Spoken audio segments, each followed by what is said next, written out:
Hello students, welcome to my channel Career Psychology. I am Dr. Anju Sinha, consultant psychologist.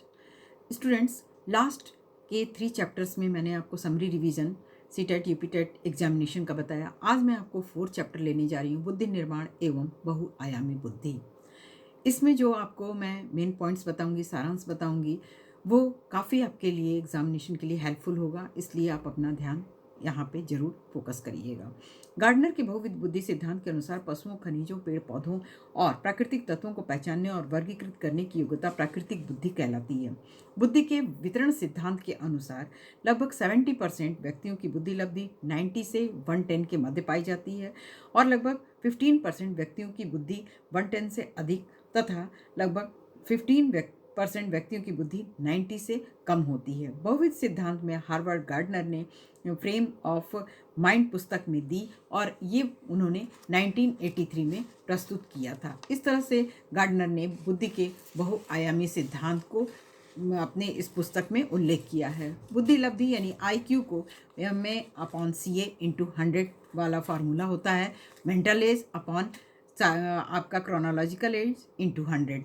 Raven progressive matrices एक अशाब्दिक सामूहिक बुद्धि परीक्षण है जो 5 वर्ष से ऊपर के बच्चों के लिए होता है और इसमें 60 बहुविकल्पीय यानी MCQ टाइप प्रश्न होते हैं।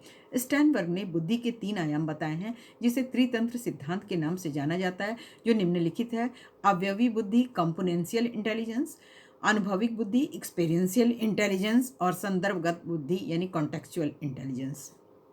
अपसारी चिंतन सृजनात्मकता से संबंधित है और इसमें इसके अंदर व्यक्ति को बहुत कुछ ऐसे तथ्य दिए होते हैं जो अपनी ओर से नए तथ्यों को जोड़कर उन्हें निष्कर्ष निकालना होता है। जिन लोगों के पास उच्च संगीतीय बुद्धिमत्ता होती है उनका पिच सामान्य तथा अच्छा होता है और वे लोग गाने, संगीत उपकरणों से बजाने वाले संगीत की रचना करने में समर्थ होते हैं। सृजनात्मकता संसार को नए तरीके से समझने, उनको गुप्त पद्धति को समझाने में, असंबद्ध घटनाओं को समझने एवं समाधान को प्रस्तुत करने के बीच संबंध स्थापित करना होता है।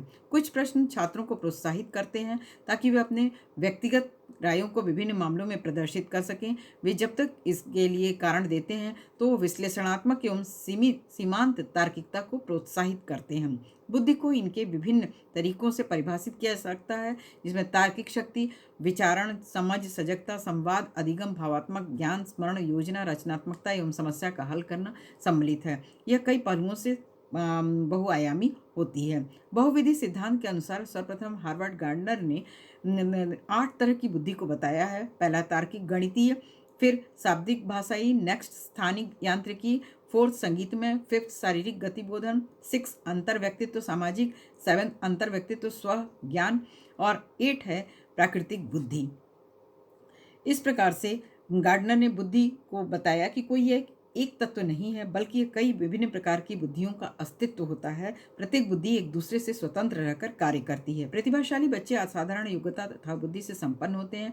यदि प्रतिभाशाली बच्चों को व्यस्त न रखा जाए तो कक्षा का व स्कूल के प्रति धीरे धीरे उनमें उदासीनता आ जाती है। अतएव शैक्षिक कार्यक्रम प्रतिभाशाली बच्चों के अनुरूप ही होना चाहिए। अब हम देख लेते हैं कि बहुबुद्धि सिद्धांत में जो उन्होंने 8 तरह की बुद्धि बताई है उसमें कौन कौन से उनके उपवर्ग हैं। भाषिक में शब्दों, भाषा व कविता व लेखन में निपुणता होता है। प्राकृतिक में पशुओं, पौधों, प्रकृति से लगाव होता है। क्रियात्मक में खेल कूद, शारीरिक गतिविधियां, पूर्णता, अभिनेता बनना, एथलीट इत्यादि होते हैं। तार्किक में गणित और तार्किक चिंतन होता है। लेखाकार इत्यादि होते हैं। अंतरावैयक्तिक में अपनी आंतरिक भावनाओं को समझने की योग्यता, स्वानुभूति, दार्शनिक इत्यादि होता है। अंतर्वैयक्तिक में जन समूह को यानी अदर ग्रुप को संगठित करने की योग्यता, सामाजिक संबंध, नेता, समाज सुधारक होते हैं। संगीतात्मक में संगीत से संबंधित, दृश्य स्थान संबंधी में आकार, डिजाइन, आलेख बनाने में निपुणता आदि होती है। बुद्धि लब्धि को सर्वप्रथम टर्मन तथा स्टर ने दिया था और इसमें बुद्धि लब्धि तथा सीमाओं का वर्ग भी उन्होंने डिसाइड किया है। 130 से अधिक वाले प्रतिभाशाली माने जाते हैं, 121 से 130 वाले प्रखर बुद्धि, 111 से 120 वाले तीव्र बुद्धि, 91 से 110 सामान्य बुद्धि, 81 से 90 मंद बुद्धि, 71 से 80 अल्प बुद्धि, 71 से कम जड़ बुद्धि के माने जाते हैं। बुद्धि लब्धि बालक की सामान्य योग्यता के विकास की गति को बताती है। वह कई वर्गों में मानकीकृत परीक्षणों से प्राप्त एक गणना है जिसमें बुद्धि का आकलन किया जाता है। बुद्धि एक तरल क्रिस्टलीय प्रतिमान का प्रतिपादन रेमंड कैटल द्वारा किया गया था। इसका विस्तार बाद में उनके शिष्य हॉर्न द्वारा किया गया। 1905 में बीने ने साइमन के सहयोग से प्रथम बुद्धि परीक्षण का निर्माण किया। 1916 में अमेरिकी मनोवैज्ञानिक टर्मन ने बीने के बुद्धि परीक्षण को अपने देश के परिस्थितियों के अनुकूल बनाकर इसका प्रकाशन किया। यही परीक्षण स्टैनफोर्ड बीने परीक्षण के नाम से जाना जाता है। स्पीयरमैन ने 1904 में बुद्धि के द्विकारक टू फैक्टर थियरी का वर्णन किया। उनके अनुसार बुद्धि में दो प्रकार के कारक होते हैं। बुद्धि की संरचना में एक कारक सामान्य तत्व होता है और जी फैक्टर दूसरा विशिष्ट कारक होता है।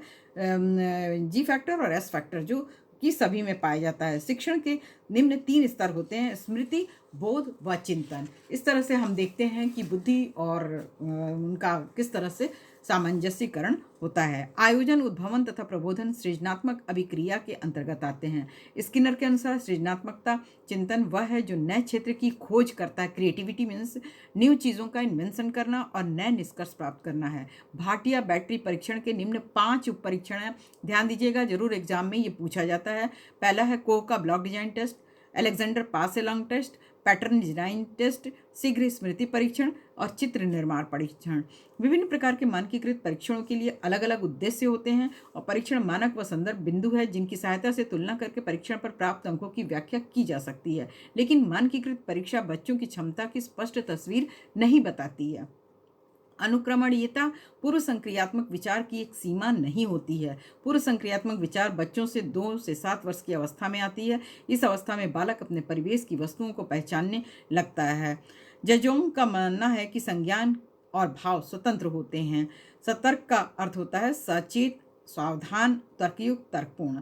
वर्ष 1977 में लियोन मान तथा इरविंग जेनिस ने निर्णय लेने की प्रक्रिया का वर्णनात्मक मॉडल प्रस्तुत किया और कहा कि निर्णय लेने की आवश्यकता में एक संघर्ष है।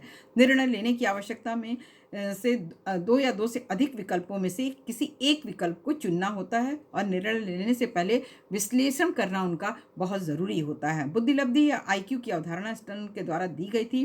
बुद्धिलब्धि शब्द की उत्पत्ति जर्मन शब्द से हुई है। इस शब्द का पहली बार प्रयोग जर्मन मनोवैज्ञानिक विलियम स्टर्न ने किया था। आईक्यू की गणनाएं कई संदर्भों में प्रयोग की जाती है। उच्च बुद्धि का सर्वोत्तम संकेतक है पृष्ठपोषण के पश्चात समान त्रुटि की पुनरावृत्ति का न होना। त्रुटियों की पहचान होने पर बालक उसमें निराकरण की बात सोचने लगता है और फिर धीरे धीरे प्रारंभिक त्रुटियां कम होने लगती हैं।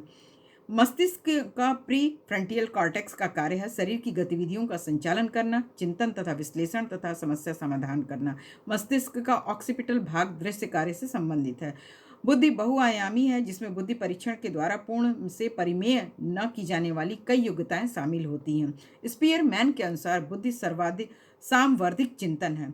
कोई भी व्यक्ति उसी अनुपात में बुद्धि प्रकट करता है जिस अनुपात में वो अपने नए वातावरण में समायोजित करने की क्रिया को सीख चुका है। नवीन परिस्थितियों में अपने विचारों को समायोजित करने की क्षमता ही बुद्धि है। दूसरों की मनोदशा, स्वभाव, प्रेरणा तथा अभिप्राय को उचित तरीके से पता लगाने की प्रतिक्रिया करने की योग्यता अंतर वैयक्तिक कहलाती है। अंतर्वैयक्तिक कौशल के लिए आवश्यक है कि प्रभावी संप्रेषण हो, सकारात्मक अभिवृत्ति, श्रव्य तत्परता तथा संवेग प्रबंधन आवश्यक होता है। बुद्धि एक प्रकार की सामान्य योग्यता है जिसके द्वारा व्यक्ति विभिन्न परिस्थितियों को समझता है और उसके अनुसार ही वह व्यवहार करता है, व्यवहारिक जीवन में सफलता प्राप्त करता है। बुद्धि बहुआयामी होती है तथा जटिल योग्यताओं का एक समूह भी है।